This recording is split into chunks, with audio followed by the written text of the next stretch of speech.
Recently, there is a huge recall of beef in Texas.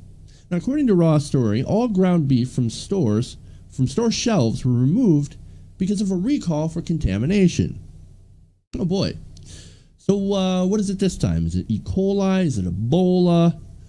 What is it? On 4 separate incidences, consumers reported finding 3-inch or 3-millimeter pieces of metal inside of their beef.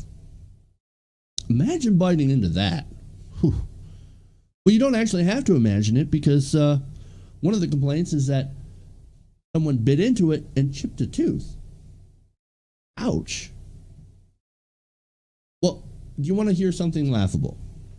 The USDA classified the health risk from these pieces of metal as low. Metal in your food.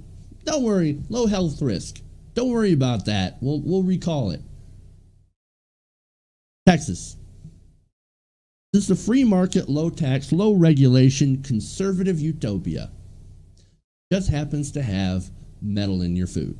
From exploding power plants to metal-laden beef, this is what self-regulation does for you. Now the thing is this recall is a little late. They didn't catch it until recently. This is based on beef shipped from September 9th to September 18th. 91,000 pounds of tainted metal-laden beef between those time periods. And they just caught it now? That's insane. That is a severe oversight.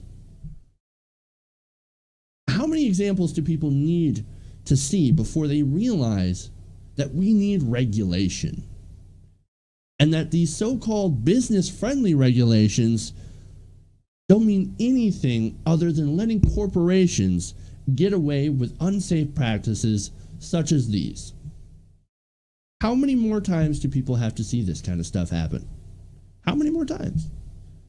How many more times do you have to bite into an E. coli burger before you realize, hey, maybe we should have some regulation. We should have some regulators out there doing their fucking jobs. Maybe we should fund that shit. This is just a taste of the conservative libertarian utopia that we'll see if we get more Republicans in office. And if we allow Democrats to continue being corporatists and being able to fold on everything in order to get their fucking kickback checks. Gotta do something about this, man. There's only one thing to do. Gotta get the money out of politics.